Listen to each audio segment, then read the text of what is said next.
Donald Trump wanted American cities to be training grounds, and ICE listened. In Chicago, in the middle of the night, federal agents stormed an apartment building. Black Hawk helicopters, flashbangs, military-style trucks, all used in the raid. Now, witnesses say everyone was detained, no matter their status. Children were zip-tied together, separated from their parents. And the feds say that they arrested dozens of gang members. Also in the city, Charlie Kirk's group was given a front row seat to a raid inside a Walmart.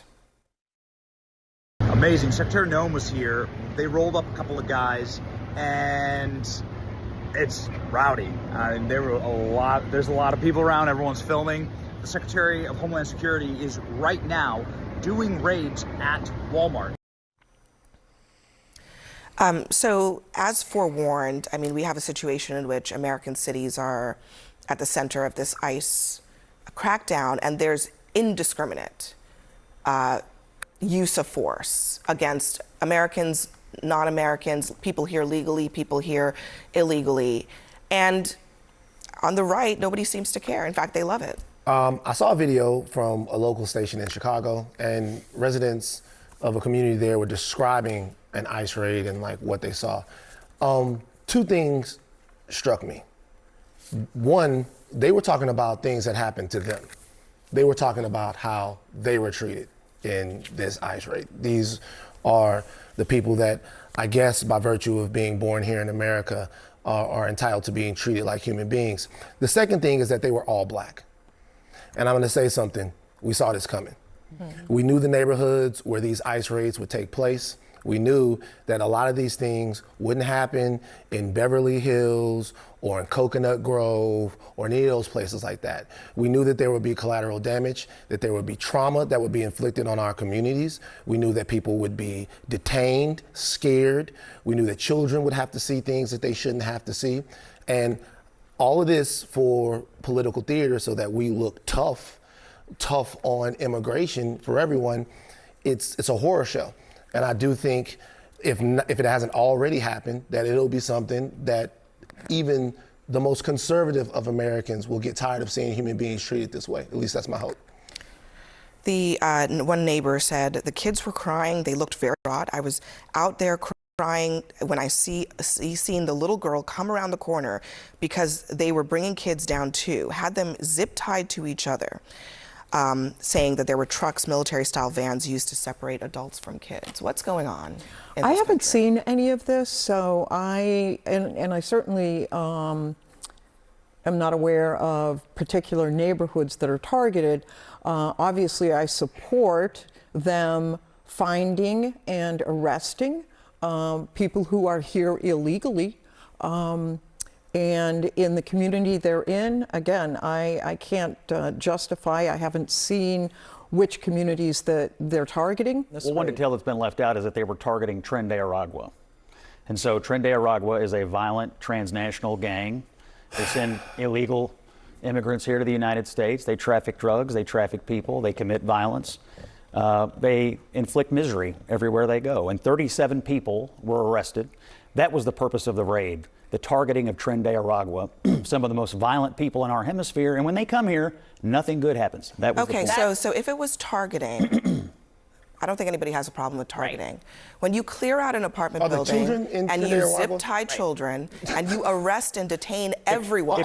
Scott, hold on, Scott, you and me, we're talking here, okay?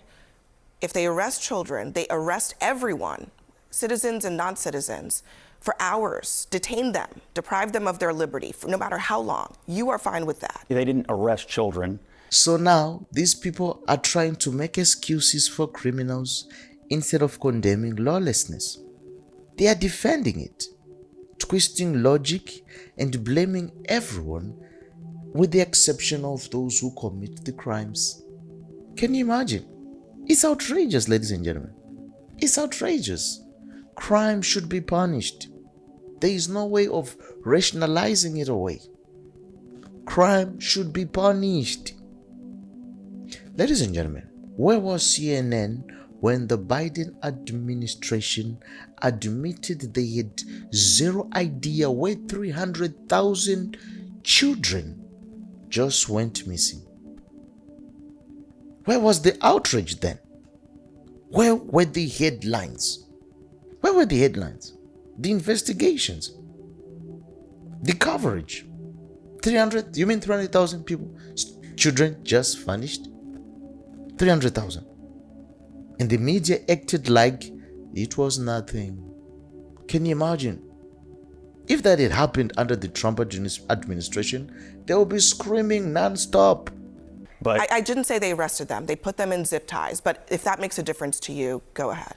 Here's what makes a difference to me. If the federal government knows that there is a nest of Tren de Aragua in a city like Chicago, they have a responsibility. They have an obligation to go get them. It is unfortunate, to answer your question, that there are children put in harm's way by these violent gangs. But that is going to be the reality. Is it unfortunate or is it a violation of their rights, is the question? Because, I mean, in this country, we have rights against searches and illegal searches and you're suggesting these children should be effectively human shields for Tren de Aragua, and I don't agree. What I'm asking, hold on, I want to make it clear. I know that Tren de Aragua and gangs and whatever, it's a catch-all to treat people however you want, to go in there and shred the Constitution or whatever else it is that you want to do. What I'm asking you is this. Do you think that children should have been zip-tied and pulled out of an apartment complex and traumatized like that? Yes or no? I don't think children should be put in harm's way by transnational gangs. Just answer the question. Yes or no? Do you think that children... I don't accept the premise of your question. I'm asking the government's not putting children in harm's way. Tren de Aragua... Real calm now.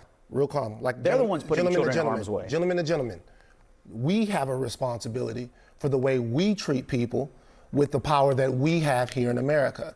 And we have a standard that we should treat human life with. And I'm asking you very clearly, concisely, should children be treated that way? Does Scott Jennings like that? I don't accept the premise of your question. All right, cool. I don't believe that the premise of your question is accurate. I would ask you back. Should children be allowed to live in an apartment building with Tren de Aragua? Should the entire community of Chicago have to live with Tren de Aragua because they hide behind these children? But here's the thing. That's my question. I think the answer to that is clear. No, they should not be put in harm's way. But the difference is in this situation is I don't want to be Tren de Aragua. I don't want my law enforcement to act like Tren de Aragua. That is the distinction. Do you just want to leave it and say, well, they have kids in there, let's just move on? No, but can't law enforcement figure out a way? I don't think this is the first time children have been in an environment where dangerous people have been around them. And I'm most certain that in most of those circumstances, those children aren't zip tied and carried out like animals.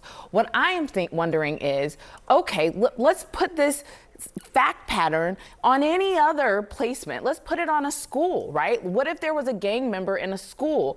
And by this calculation, it would seem like the children in the school, in order to get that one gang member or two gang members, would get. It's not one gang member. It's 37 people in an apartment building. It's a large apartment building. That's part of the fact pattern here. I mean, here's another one from our reporting. Tenants said it appears everyone in the building was detained by federal officers, including U.S. citizens.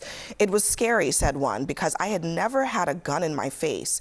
That person lives in the building. They asked my name and my date of birth and asked me, did I have any warrants? I told them, no, I didn't. Fisher, this person says, she was handcuffed anyway before being released around 3 a.m. and was told anyone with outstanding warrants, even if it was unraited to immigration, would not be released. So people live in apartment buildings all over this country. I promise that. Is that where you go? Wait a second. Should I just go to an apartment building and hide? Wait. I'm talking about the way that citizen of this country was treated. By the way, I just want to be clear. I think that everybody that's created in the image of God should be treated with respect. And I thought that part of the American ideal was that, but that's gone. I promise y'all will still be invited to Mar-a-Lago if you say that it is wrong that children were zip-tied and that American people, American citizens, were detained without any warrant or suspicion. Briefly detained? In an effort to get 37 Tren de Aragua members? So tell me. What you're suggesting is that no enforcement can take place. Would you be okay being detained so that the gang members, would you be okay with your rights being violated and you be held until 3 a.m. with your family member not knowing why? Is that okay? Because that's not okay with me. Everybody here seems to believe that if you're Trinidad Aragua, you can go hide in an apartment building, and because there are other people there, you just get to be left alone. That is not a reasonable enforcement position. There's another option here, and it's actually an option that's utilized by law enforcement every single day in this country. When they are looking for violent people, they go look for those violent people. They do not subject the people around those violent people who have nothing to do with them with arrest, with guns in their faces, with being searched, with being zip-tied and handcuffed and detained. Every day in America, law enforcement does their jobs, and they don't do it like this. So why is suddenly this okay? Every day in America, you're not necessarily dealing with the most violent people in the hemisphere. Yes, we're not. That's so who is living in this. Scott, there are violent people who are right here in this country, American citizens. They are in gangs. They were born here. Their parents were born here. Their grandparents were born here. Believe me, we know. Those people are dealt with by law enforcement every day. Again, it's a real basic question. If you lived in an apartment building and there happened to be somebody who was guilty of a terrible crime in that building, and law enforcement barged in, guns blazing, and put every single person in that apartment building under arrest, you would be fine with that, including you and your family. Not everybody is under arrest. They arrested 37 people. They arrested 37. You said everybody. It's not. It's 37 people. This person was sleeping in their bed, and they were detained. They were put in handcuffs and detained. Neither you nor I was there. Neither you nor I were there. But I know this. Now 37 you and your family, violent people are now off the street. Scott, you and your family, you are in an apartment building. You and your family, you would be fine with your liberty being held up, your kids, your wife, your children being detained for any amount of time because somebody in that building was a criminal. You'd be fine with that? You are vastly oversimplifying what's happening here. There are scores of illegal immigrants in the building. I think sometimes we have to simplify things so that we actually understand what we're talking about. Because I do think that this is a problem now for the rest of the country. People are going about their lives, and they are not responsible for the crimes of other people. And yet, in this world in which ICE is operating like this, they are being detained for other people's crimes. Willingness to accept a whole lot of collateral violation of rights of anybody, whether you're American citizens or not, because there are many rights in this country that are in the Constitution that it doesn't matter if you're a citizen or not, you're still entitled to them. Local people have been speaking out, and what they are saying completely contradicts what the media narrative is. Completely. They have said that no kids were in zip ties, barely anyone even in cuffs. In that building everyone keeps talking about, nobody was even supposed to be in there. Once again, it's nothing but lies and manufactured outrage from the left. Manufactured outrage. Yeah, they create a story, they repeat it, and hope no one checks the facts. That's what they do. Yeah. Where is the footage? Where is the footage of the scared children in zip ties? Where's the footage? Because if it even existed, they will be screening it all over the news. They'll be screening it all over the news. Instead, what we are talking about are gangs, organizations that care nothing about children, nothing about safety, nothing about decency. There is no polite way of sugarcoating this. Those gangs don't care about children. No. The truth is harsh, but it demands we call out the lies. Yeah, the negligence and the chaos for exactly what it is. For exactly what it is. Yeah. And you know what's funny? Every time I see liberals in full meltdown mode over the Trump administration working to restore America, I know that MAGA is winning. MAGA is winning. Yeah, you can see it on their faces. Pure despair, frustration, and disbelief. Yeah, the panic, the outrage, the endless whining. It's all proof that MAGA is on the right track. Yeah. Their reactions, they are misplaced, obviously. It's almost comical. Yeah. When the left is desperate, the policies, they are hitting the mark. They are hitting the mark.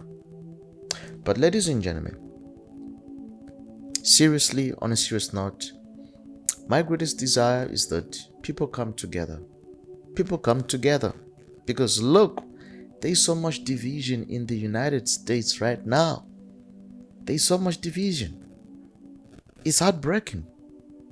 Everywhere you look, people are fighting instead of listening, arguing instead of understanding.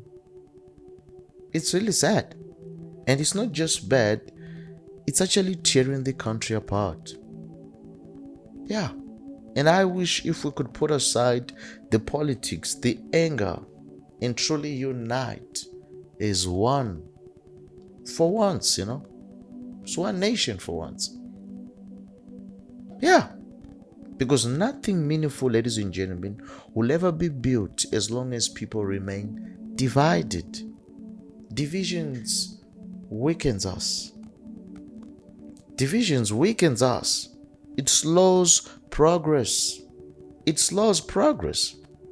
And it keeps us from achieving the things that we are truly capable of. Those are the dangers.